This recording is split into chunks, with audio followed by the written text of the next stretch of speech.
Dans ce passage, l'auteur étudie les commentaires sur les Upanishads pour nous mener de manière progressive à un changement de conscience. Il explique que nous devons aller au-delà des apparences matérielles et des formes de la vie et de l'esprit pour atteindre l'entité essentielle et réelle. Il compare cette démarche à l'exploration en physique des lois fondamentales de l'univers. Les dieux mentionnés dans les Upanishads représentent les puissances divines dans le fonctionnement cosmique. L'auteur souligne la similitude entre les découvertes de la physique moderne et les explorations des Upanishads, bien que ces dernières aillent plus loin dans leurs recherches. L'article conclut en soulignant que la physique moderne continue de chercher à approfondir ses connaissances, tandis que les Upanishads avaient déjà exploré des niveaux plus profonds de réalité. En réduisant la description de la réalité physique à ses éléments essentiels, on trouve trois grandeurs fondamentales, l'espace-temps, la masse et le volume. Ces unités sont considérées comme standards dans la mécanique, car elles sont utilisées pour mesurer les objets physiques qui se poussent et se tirent entre eux. Cependant, la physique va au-delà de la mécanique et englobe l'exploration complète de l'univers matériel dans tous ses aspects. En réduisant les choses à leurs fondamentaux, on trouve cette grandeur, à savoir la longueur, la masse, le courant électrique, la température, la quantité de matière, la luminosité et l'intensité lumineuse. Cette grandeur forme les principes fondamentaux de toute réalité physique et tout le reste peut être dérivé de ces principes. Même si certaines grandeurs peuvent être remplacées ou réarrangées par d'autres, on ne peut pas réduire cette grandeur à moins que cela. Elle joue un rôle primordial dans l'expérience de notre univers physique, et elle semble avoir une signification particulière dans le schéma védique, où elles correspondent aux 7 principes cosmiques. Ces grandeurs, représentées comme des dieux dans le vocabulaire védique, gouvernent et dominent la physique, travaillant ensemble pour créer notre expérience de l'univers physique. Elles entrent en relation de manière cosmique et forment notre expérience de l'univers dans son ensemble.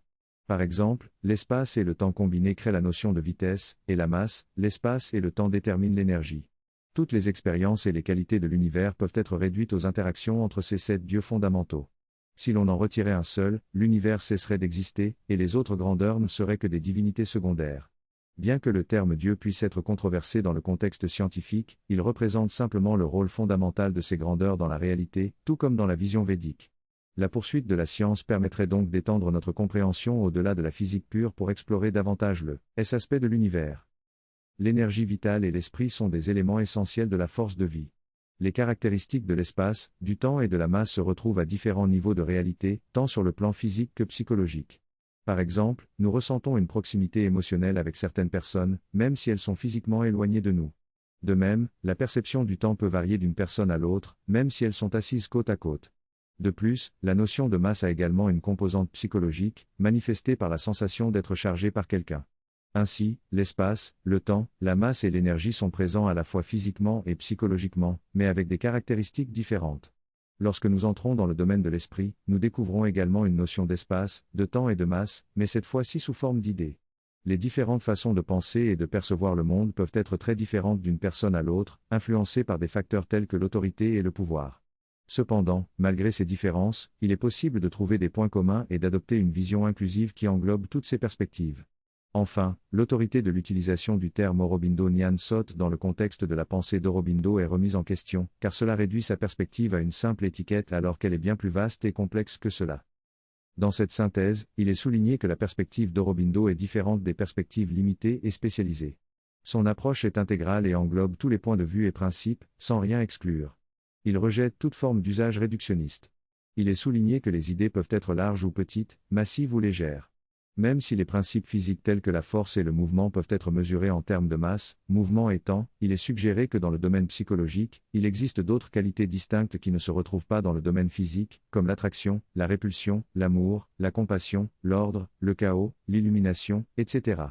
Il est mentionné que selon Aurobindo, il existe une seule lumière spirituelle, qui est la conscience originale et la prise de conscience de cette lumière se traduit différemment sur les différents niveaux de l'expérience humaine. Il est également noté que les expériences physiques sont traduites mentalement avant que nous les percevons, soulignant ainsi le processus de traduction entre l'expérience physique et mentale. L'expérience de la lumière peut être modifiée en modifiant notre état d'esprit. En changeant notre état d'esprit, nous pouvons également changer notre perception des couleurs. Cependant, cela ne modifie pas la réalité physique, mais seulement notre interprétation de ce qui se passe dans le monde physique. En réalité, notre expérience de la réalité physique est filtrée à travers notre esprit et nos sens. Ce que nous percevons comme de la lumière est en fait une qualité mentale, une représentation d'un phénomène physique. Ainsi, notre expérience de la lumière est une réalité mentale plutôt qu'une chose physique. Notre esprit crée une image mentale de la position des objets et si notre état d'esprit est perturbé, notre image mentale peut être floue ou peu fiable. Par exemple, dans une faible lumière, si notre esprit est perturbé, nous pouvons confondre une corde avec un serpent et paniquer davantage. En réalité, notre perception du monde physique se fait uniquement à travers le prisme de notre esprit. Il n'y a qu'une seule lumière qui se manifeste à différents degrés dans tout l'univers et que notre conscience perçoit dans le domaine psychologique. La lumière peut varier en intensité, de la pleine lumière à l'obscurité, mais c'est dans le monde physique que l'on trouve l'ombre, qui est spécifique à ce monde avec sa forme rigide. La lumière divine dans le monde matériel est appelée lumière ombreuse car elle est spécifique au monde physique. Ainsi, chaque niveau de l'univers a sa propre caractéristique de lumière selon la manière dont elle est modifiée et différente, bien qu'elle soit toute une seule et même lumière totale. Selon l'auteur, Sri Aurobindo, les différents pouvoirs de l'esprit sont représentés par différentes déités, chacune ayant sa propre qualité psychologique et sa contribution à l'harmonie de l'univers.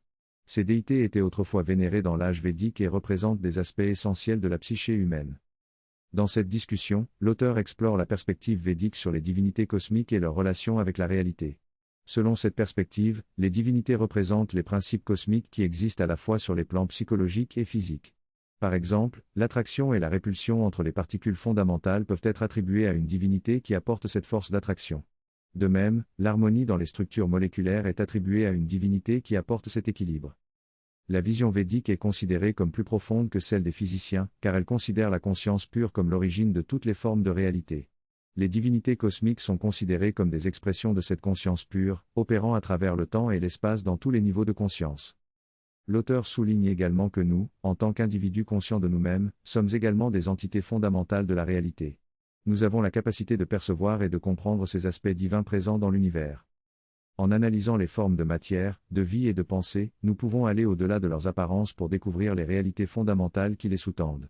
Cette introspection nous permet de nous rapprocher du divin même et de comprendre la façon dont il a formé ces univers. L'auteur conclut en suggérant qu'en méditant sur ces réalités divines omniprésentes, nous pouvons nous rapprocher de la compréhension de la création de l'univers par le divin. Cet extrait d'un article intitulé Le premier tour du Rig Veda décrit les divinités du point de vue psycho-spirituel. Selon la perspective védique, la réalité est vue de haut en bas, comme un arbre dont les racines sont au-dessus et les branches en dessous. Les divinités ont des rôles spécifiques dans cette réalité. Chandra est le dieu de la perception de la conscience, Surya représente la conscience de la vérité, Indra symbolise la compréhension et le mental, Mitra, Varuna, Aryama et Bhaga sont les maîtres de l'esprit émotionnel. Ces divinités sont des facettes de notre être émotionnel. Il est expliqué que contrairement à la physique, où la réalité est considérée comme une machine mécanique, les dieux sont des êtres conscients. Il est suggéré que la conscience affecte notre perception et le résultat des expériences. Il existe une conscience sous-jacente à travers l'espace et le temps, qui harmonise et lie tout ensemble. Les dieux, conscients, fonctionnent avec une intention et une conscience, et chaque dieu connaît sa place et son rôle dans le schéma global. Les titans, quant à eux, sont des divinités puissantes qui cherchent à perturber le fonctionnement parfait de la réalité établie. Leur rôle est de troubler ce qui est établi pour permettre à l'homme soit de descendre plus bas, soit d'avoir l'occasion de s'élever plus haut. Leur but est de briser ce qui est bon et harmonieux, mais imparfait, afin de permettre le progrès et la croissance. Cet extrait met en évidence le fait que nous ne pouvons rester statiques dans la vie, car la réalité est constamment en mouvement. Les divinités jouent un rôle crucial dans cette dynamique, en nous poussant à évoluer et à nous adapter. Si nous regardons les choses de cette façon, c'est une règle divine, une composante essentielle de l'évolution.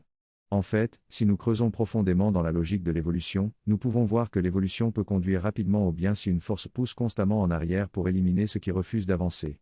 Prenons par exemple le principe de la survie des plus adaptés, un principe réductionniste mais néanmoins important dans l'évolution. Les êtres les plus adaptés survivent, mais à moins d'avoir de grands combats et conflits, nous n'aurons pas l'occasion d'éliminer les individus non méritants. C'est là que ces forces interviennent, sous la forme de maladies, d'accidents et d'autres formes de perturbations. Elles cherchent à apporter un élan chaotique pour pousser vers le bas ou donner une opportunité de s'élever en brisant ce qui était bon mais imparfait. Elles s'assurent ainsi que nous tendons rapidement vers la perfection. C'est donc une volonté divine inversée, qui nous pousse à être insatisfaits de tout ce qui est en deçà de la perfection et à nous pousser, continuellement vers l'infini.